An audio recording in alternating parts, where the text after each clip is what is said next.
I am a 43 years old female, have been with my partner, he's 50, for 6 years now. We have been living together for 5 of them. We are not married and we do not plan to marry in the future. I have a son, he's 19, that is currently a high school senior. My partner has a daughter, she's 21, who is going to college. When I met my partner I was a widow of 3 years. I am lucky enough to have a very lucrative business and some family money. Also, my late husband left a substantial estate, including the house we live in. The house is a family home, so it passed to my son as the only heir. My partner also makes good money and the difference in our lifestyles was pretty much negligible. But while I and my late husband made sure to not spoil our son, he was responsible for keeping his room clean. Even though we have a housekeeper, he had chores during the weekends. We taught him how to cook, his allowance is reasonable. He has to save for expensive purchases like a car, a PS5, etc. My current partner and his ex-wife spoil their daughter rotten. Due to an incident when we first moved in together, she demanded my son's bedroom since it was the second biggest. Got rejected since it was his home and she only spends the weekend. And after some family therapy we agreed that she will be treated like a guest by me. She will have to follow the house rules and that at the extent of our relationship. Now while she is spoiled she is a good girl, academically excellent. Except for the aforementioned incident, very respectful and just a pleasant young woman. The problem is that I did not know the extent to which my partner spent money on her. He pays some money as rent that I put into my son's college fund and we split the common bills in half. Everything else is our own responsibility, so we don't know much about each other's finances. Now my son is planning to do a tour of East Asia during the summer and I was happy to give him the money to do so, as a gift for getting into a very prestigious college. When my stepdaughter heard about it she asked her dad to pay for a tour of Europe, since he didn't send her on one after she got into college. He agreed because he never says no. But he came to me asking me to lend him close to $30,000 because he can't afford the trip on his own. I am not even giving that much to my son and his plane tickets are more expensive. I refused. I said that since this wasn't an emergency he can save and send her on the trip after she graduates college. Now he is not talking to me, saying that I am choosing favorites. I have no relationship with his daughter, so I don't know how that even is applicable. And that I am putting money over his happiness and relationship with his daughter. I can easily afford to lend him the full amount, I just don't want to, because his reasons are not convincing enough. I am a 45 years old woman, my husband and I have a 15-aunt daughter Kate and a 9-year-old son Sam. My husband has a brother and a 40-year-old sister, Eva. Eva and her husband James have a daughter, Allegra, she is also 15 years old. Kate and Allegra have always been compared in the family. From the time they were born, it seemed to be a competition of who would walk first, talk first, do more, achieve more. And Allegra was always first. I won't go too much into detail about Allegra because that's not really the point, but I will say she's a beautiful, intelligent, truly one-of-a-kind girl and her parents have done a great job raising her. My in-laws fell in love with her and think she hung the moon. This bothered me and made me sad for Kate, but I let it go for the most part. There's no doubt in my mind that they love all the kids equally, but out of the 2 girls you can tell who they admire more. Every summer, the whole family visits a holiday home that Eva shares with my in-laws. Over the summer, Kate met a boy, Luke, who was also holidaying in the area. They started dating. This was Kate's first experience with boys. Allegra had friends who were nearby, so for our first few weeks we didn't see her much. About 3/4 of the way through the holiday, Kate invited the boy she'd been seeing to dinner. Allegra was told to come and afterwards she would be going to a party. At the dinner, it was clear that Luke was very attracted to Allegra. After dinner, Luke decided he would go to the party Allegra was going to as he had also been invited. They both asked Kate to go, but she wasn't allowed and was very upset. My husband and I felt it was not a safe or appropriate environment at her age. Eva informed us, because she knows we do not allow Kate into these environments, that it was an adult party, where there would be drinking and possibly other things going on. Allegra has grown up in a place where these kind of things are much more normal. And Eva and her husband made the choice to let Allegra live those experiences. From what I know and have seen, she handles it exceptionally and it has not caused any issues. However, it is not the way we have chosen to parent Kate, and so we didn't allow her to go. The next morning, Allegra came downstairs and asked to talk to me and Eva. She said at the party Luke was flirting with her and showed her some messages he'd sent her. We decided we would all talk to Kate. Kate spent the next 2 days miserable. When she finally came out of her room, Kate was caustic and everyone was getting a bit fed up with her attitude. Eventually, my father-in-law jokingly said, "Your mistake was introducing him to Allegra. How did you think that was going to go for you?"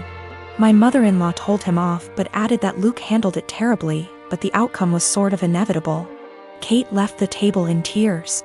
We managed to get through the rest of the holiday, but when my husband brought up plans for Christmas, Kate refused to go. She said she couldn't bear being ridiculed by her own family and constantly compared to Allegra. After seeing how much this was affecting her, I spoke to my husband and said we shouldn't go. He argued that it would be wrong to let Kate take away time with family just because of a boy. I reminded him that this has been happening since they were born, but he said that we can't shield Kate from every special person in the world. He said he would talk to his parents about their comments, but that we should not set a precedent of letting Kate run away from reality. I and my fiancé have been together since our sophomore year of college, so around 5 years now. My mom had an affair with a coworker when I was 16, leading to my parents' divorce. She has been single ever since, going on dates but no serious relationships. I have a good relationship with my dad and his new wife. Sadly, my fiancé's mom passed 2 years ago due to cancer and his dad has been single since. My fiancé proposed last year but our wedding was delayed due to COVID. Our families had never met up to this point because his family lives in South Carolina, whereas we're in North Carolina, where we went to college, around a 3 hours drive away from his dad.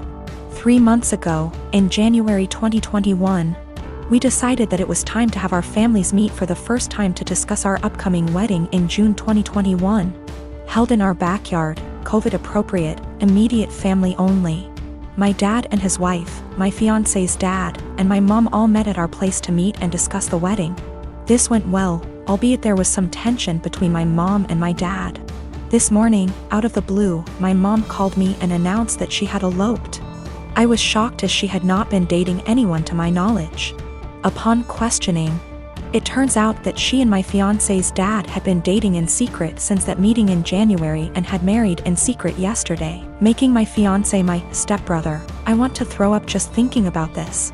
She said that I should now cancel my wedding because it would be inappropriate to marry my stepbrother. I'm absolutely horrified. I shouted at my mom, saying she just loves ruining my life and called her selfish. First she cheated on my dad, and now she went and married my fiancé's dad, knowing full well I was about to marry my fiancé. My mom then said I was still young and I'd have the chance to meet someone new, but she's old and has to take every opportunity she's got, and so I was an ungrateful B\TCH for not approving of her marriage. She then accused me of wanting her to die alone. I don't think I'm the asshole, but I just wanted to make sure because ultimately I don't want her to have to be alone, even though I think she did that to herself by hurting my dad. I think I should be allowed to marry my fiancé as we met first. I'm also 12 weeks pregnant with my fiancé's kid, so that complicates matters more. We haven't told anybody yet. I don't know much about whether it's legal to marry your stepbrother. Honestly, I still don't know how to feel about this because this still feels kinda gross to me. We'll probably be going low or no contact. The last year and a half has been hard for me, to say the least. Last March, my brilliant and hilarious and beautiful girlfriend Natalie suddenly passed away. Everyone always gave shit about us because of politics. We met in college when we were poli-sci majors. She is very liberal, think AOC, and I'm pretty conservative. We actually met because we were serving as treasurers for our school's College Democrats and Young Republicans clubs, respectively. And our groups would get together for drinks or bowling or laser tag once a month. Well, Natalie and I bonded over a lot of shared interests and we hit it off. Even if we didn't see eye to eye on many issues, debating her was stimulating and formed the cornerstone of our relationship. We've had debates that went on until dawn. We just bounced off each other. She liked to joke that we were drift compatible. I wanted to marry this woman, but she passed away before we got a chance to talk about marriage. I'm in therapy and I'm working through not having her in my life anymore, but it's been rough. Then Rona happened and I got laid off, so I had to move back in with my parents and figure out what I am supposed to do now. My parents mean well, but they got married really young and are more conservative and religious than me. They've been trying to set me up on dates with single girls from their church since I moved back home. But I don't want to date these girls. No offense to them, but it's a small town in the American breadbasket. They don't share the same interests as me and it feels like their only goal in life is to be a good Christian wife and produce a lot of babies. Trying to talk to them about current events is excruciating for me. The girls my parents tried to set me up with take everything they read on Facebook or hear from Fox News for face value. It makes me miss Natalie and our debates more. My parents mean well. I know they want me to find a nice girl and settle down with her, but not like this. They are nothing like Natalie and never will be. I miss her, even if my folks didn't like her ideas. But when I told them the other night that I wanted them to stop setting me up on dates with these girls, they freaked out and told me that I needed to consider settling down since I just turned 30. They're good girls from great families, I know that, and my parents like them more than they liked Natalie, but she was my one and only. I don't think it's fair for anyone when I still love her. They are even more angry at me because I told them that I just don't see myself getting married anytime soon. But like I said, Natalie was my soulmate and I just can't see myself being with anyone else but her. Yet, they are insisting that I need to find a woman and settle down and give them grandchildren. We were seriously close to talking about marriage. But around the time she died, it was more like how funny it would be if the bridal party wore blue and the groomsmen wore red because the bride is a Democrat, and the groom is a Republican / Romeo and Juliet deal. I wish we got to do that. Natalie thought it was hilarious.